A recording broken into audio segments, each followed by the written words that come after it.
First of all, let me comment on the rescissions package. I think it's clear that the rescissions package, as it was drafted in the conference, is over. It's dead. We've got to find a way with which to address many of the concerns that some of us raised. We want $16 billion in rescissions. We will have that. But the question is, can we also protect the investments in children and education and nutrition? We think we can have that as well. I'm encouraged by what I understand to be ongoing discussions between the President and Republican leadership. We have been in consultation with the President and the White House on this, and I think progress is being made, and I hope it continues. But I'm very pleased with the President's determination to improve this bill, and I think it will be improved. Ultimately, if it's either before or after a veto, it will be improved. And so I'm encouraged by that, and I think that we could see some progress even as early as this week. Secondly, with regard to the bill itself, let me also say that this budget resolution is not going anywhere. This budget resolution may pass today. It is just the first installment in a budget process, but we will see the same results on reconciliation and on other issues that relate directly to this budget if it doesn't improve. This is a wrong-headed budget. It is not about deficit reduction. It's not about a time certain, as you've heard me address before. It's about priorities. Those priorities are crystal clear. We want to address health care and Medicare and Medicaid. We want to address education. We want to address tax increases on working families. But we want to do so in a reasonable way. And that's really what the message has been all along. They may have the vote today, and they probably will win. But I guarantee you, in the end, if this kind of priorities and this tax cut of the magnitude that they're talking about is included, it's going to be a long, hot summer. And I expect that that long, hot summer will involve some very difficult negotiations. We can do better than this, and we've got to do better than this. And I think the President is every bit as determined as we are to ensure that in the end we have a better balance than what this budget resolution represents. With that, let me stop and take your questions. Senator, we may not have a vote today from what we understand if Democrats keep pulling amendments out of the hat, so to speak, and that leads me to the question of, doesn't this sort of make you appear obstructionist? Keep in mind, the amendments that are being offered are amendments that have very significant consequence. We saw a good example of that yesterday with Senator Kerry's amendment on presidential campaigns, Senator Boxer's amendment on how we direct the tax cut if there is one, Senator Feingold's amendment on and Hollings on whether or not we dedicate the $170 billion to tax savings. You've got an amendment that is pending that represents the work of several weeks of 14 or 15 Democratic senators in presenting an alternative to what the Republicans have proposed. Each and every one of these are bona fide, good faith efforts to try to improve the budget resolution. As I have said from the beginning, it is this series of amendments that really present to the Senate and to the American people what the Democratic alternative is. We don't want to be obstructionist. We're trying to work through to ensure that we rid ourselves of redundant amendments. But the bottom line is, this is the process that we have, and we've got to work through it. Everyone is trying to cooperate, and I'm very pleased with the kind of cooperation I've gotten with our caucus. Senator, how many roll calls will Democrats be insisting on? And is there a chance that, despite what you and Dole have said, that you might work something out and finish the budget today? I think there is a possibility of working something out. There are a number of votes that can be cast on with a voice vote. We've worked through the amendment list over the last 24 hours and have brought the list down substantially. We're now into the mid-20s, by the way. Mid-20s of which you're assisting? Total list is around mid-20s. And 29 yesterday. Well, but I'm talking about Republican and Democrat total list of amendments. No, it was actually up to 48 yesterday at one point. What do you mean remaining? Remaining amendments. There are 29 remaining? No, there are fewer than 29 remaining. It's in the mid-20s. I don't know what it is, but there may be some additional effort to strip away some of those that may actually be pretty close in their nature to one that either precedes it or succeeds it. So I think it's doable. I think there could be a final resolution to the budget resolution today. Well, he announced on the floor that we may do 20 today and 20 tomorrow, but that was when he thought that there was a lot more, I think, than there really are. And I know that tomorrow there are many senators going to, or some senators who are going to the funeral for Secretary Aspen, and there are other conflicts. And so I know that to the extent possible, I think many of us would like to see it finished today. You're going to hold over the anti-terrorism bill then until after the holiday? Well, I think the leader has indicated he intends to lay it down, but I'd be very surprised if it were completed.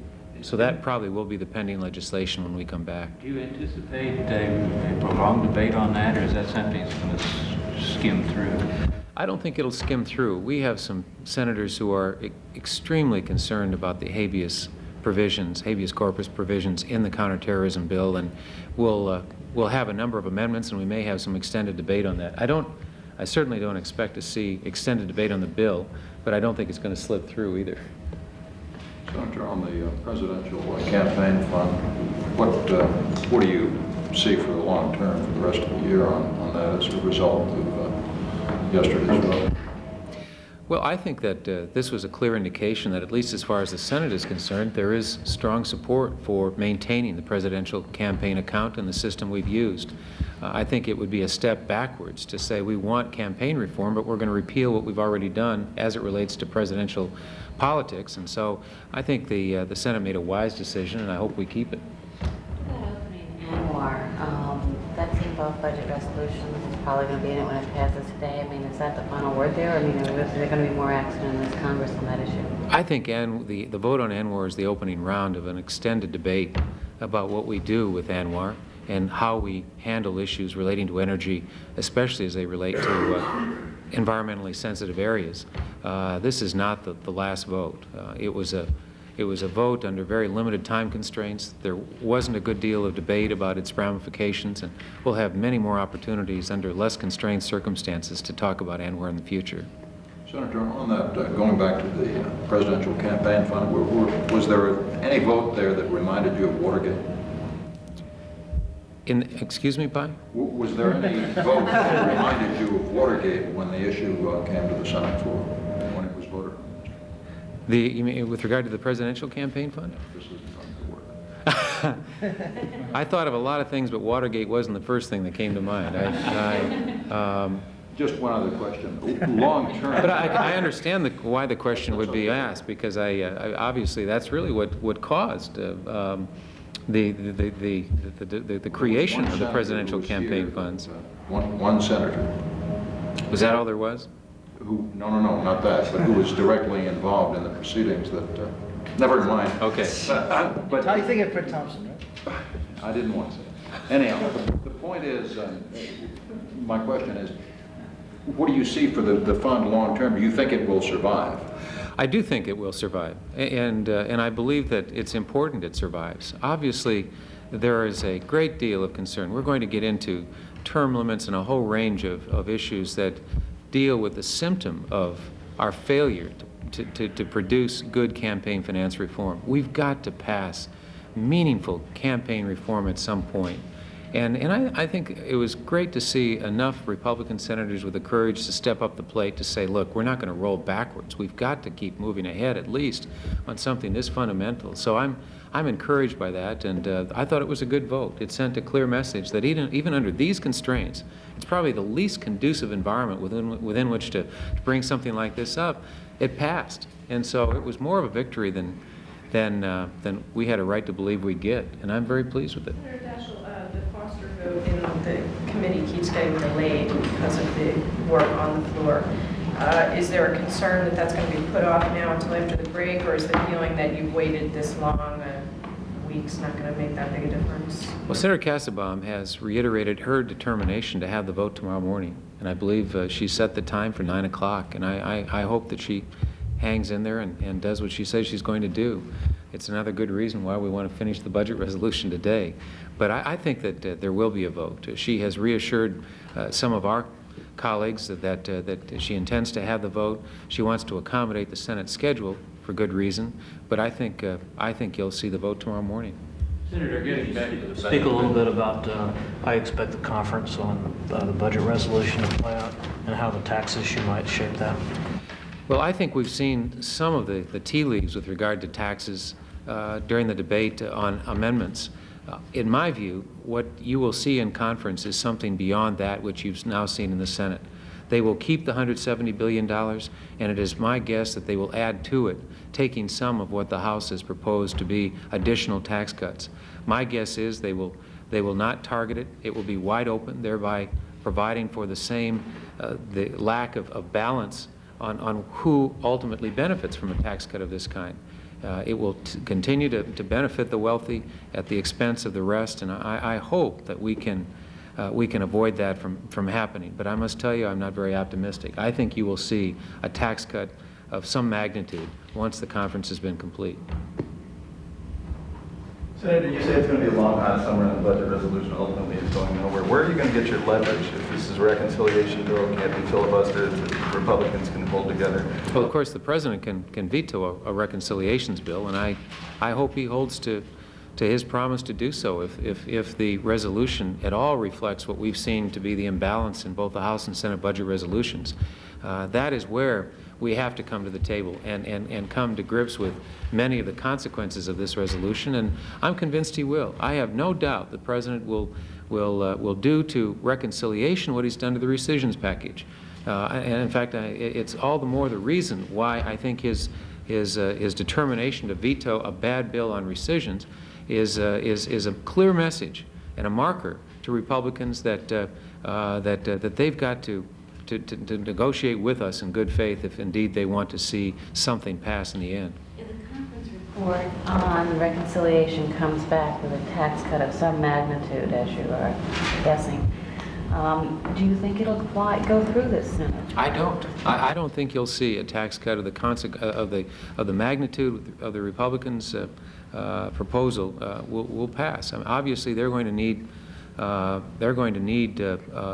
some Democratic support if they can't get unanimity on their side. And you've seen what some Republicans have said already about the value or the propriety of a tax cut of any kind at this point. So I suspect that they're going to be hard-pressed to produce the votes necessary for a tax cut that favors the wealthy and produces the kind of deficit exacerbation that we've seen with this resolution. So I'm not very optimistic that if they come back with something that I expect them to come back, that they're going to have much support. Senator Exxon has indicated that he foresees the possibility of what he calls a train wreck in October when the Congress and the President just come to a total impasse, loggerheads, a contretemps, and nothing will get done. The government will shut down. How long do you think something like that can last before one or the other side buckles?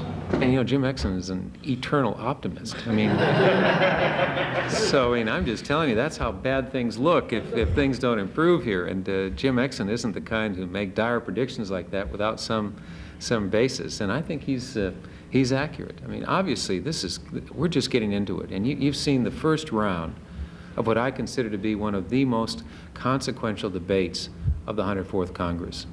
This is a debate that will last for 2 years. And in my view, the repercussions and the ramifications of however this turns out will be with us for a lot longer than that.